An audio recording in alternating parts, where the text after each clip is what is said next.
Welcome back to the 2019 Region Kickoff Classic. JP Gilbert, glad to be joined by Bill Gumm from New Prairie High School. And Bill, let's go back to tournament play last year. You played a tough St. Joe team for a second time. Unfortunately, the result wasn't what you guys had hoped. Fast forward to this year. Are you guys using that game in particular, the Well, way the season ended, as motivation to have a successful season this year?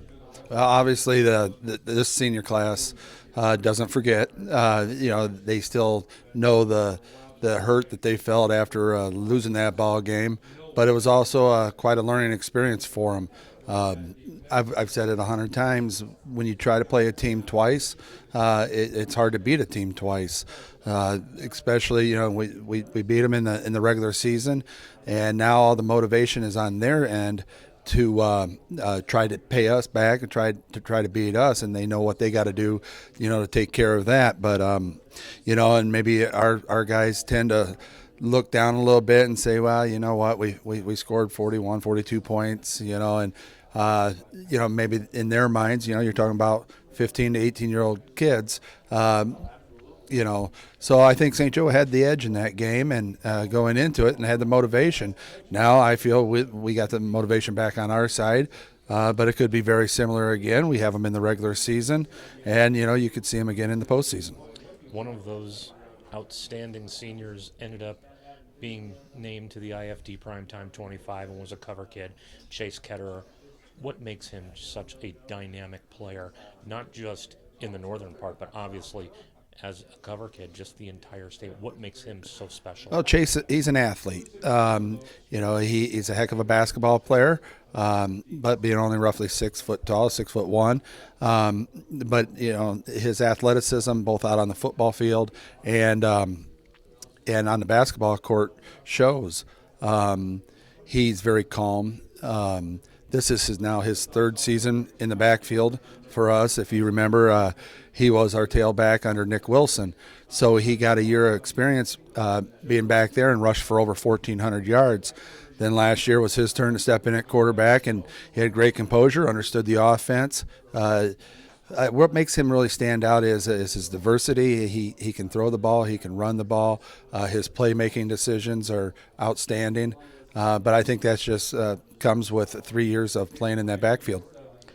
What makes the New Prairie Cougars such a dangerous team to play against? It just seems every year you guys are just so deep at all of the skill positions, and just you can beat teams in many different ways, whether it's running the ball, scoring 40 points, or on the flip side, playing defense and shutting other teams down, shutting other teams' star players down. But what makes your New Prairie squad this year such a tough team to go up against? I think coming from a smaller community where these kids have played together, whether or not they played over here in LaPorte, on a Pop Warner team, or they played in New Carlisle on a Rocket football team, but these kids have been playing sports together, ever since they were 5 years old. So when they get to high school, it's repetitive. And what's nice is all the way down to our Rocket Football League, all the way through our middle school. Those coaches are involved with us. They try to run and call things the way we do it in our offense and our defensive packages. But then, you bring along somebody like Coach Racky, who brings an intensity, no doubt, and an expectation. And I always feel that our kids work very hard. Whether it be in the off season, they know that's the expectation. So if it's in the weight room in the off season, if they're not in another sport, they're lifting with us. But the grind all summer long with the weights and conditioning and 5 a.m. sprints, our kids work hard to maybe make up for not having the best athletes. But we definitely won't be outworked. Chase is going to be one of those kids whose name is going to be said a lot over the course of the year.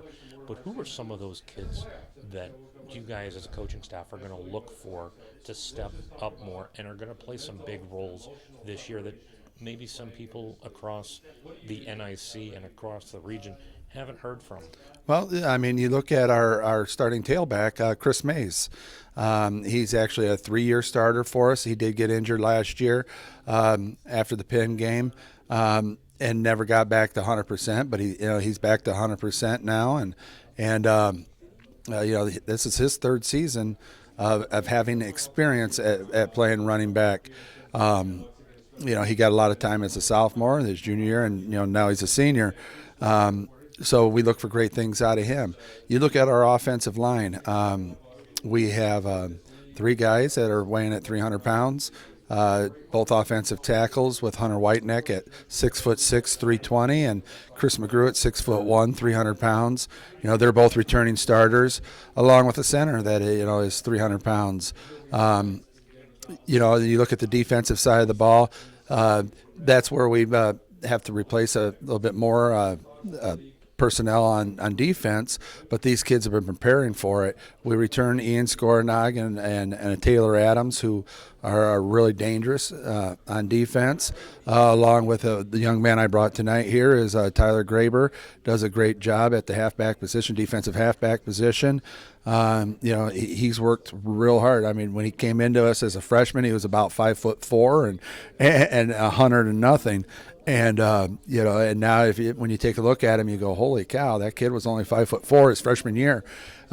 He dedicated himself to the program, and in the off season, he was in the weight room as much as anybody else. Wrestled for us and got himself where he needed to be to play some defense. So I guarantee you're going to hear Tyler Graber's name quite a bit. Your first 4 games, are you, as the coaching staff, hoping those 4 games start to set the tone for the rest of the season? Because once you get into week 5, the meat grinder of the schedule starts to come to fruition. You've got Penn on the back half of that schedule. You got South Bend St. Joe. You got Elkhart Central. You got South Bend Riley. 4 teams that are going to be probably better than they were a year ago. But what is the coaching staff looking for out of those first 4 games that is going to set the tone for the rest of the season? Well, we're looking to the physicality. We want to set the tone about how physical of a team we are. When we get into the NIC a little bit more later on, we're going to be seeing a lot of teams that are a little bit more of a finesse style. They're going to throw the ball with a lot of skilled athletes. You look at South Bend Adams. It's got a young man that's already committed to the University of Virginia. So there's a lot of skilled athletes out there that we're going to have to deal with down the line. But these first games, when we open up with LaPorte, and opening up with them sets the tone. They're a great team because it's a county rivalry game, and the kids get a good start. But then you look to week 3 when we got to face an Andrean team again that's going to spread you out. They're going to run the ball and they're going to throw the ball. So you have to be real disciplined there. So if we can learn to be disciplined on both sides of the ball, I think that'll prepare us real well to get into the NIC. And then you look at week 8 when we got to face a tough Penn team. This year it is at home. I like that. I think our players had a little bit of shell shock going over there to the Kingsman Stadium there, and seeing the turf and all that they got going on over there. But bringing it to here to New Prairie, I think our kids will be a little bit more relaxed and be able to run our style of smash mouth football. All right, as always, Coach, best of luck this season. All right, thank you, sir.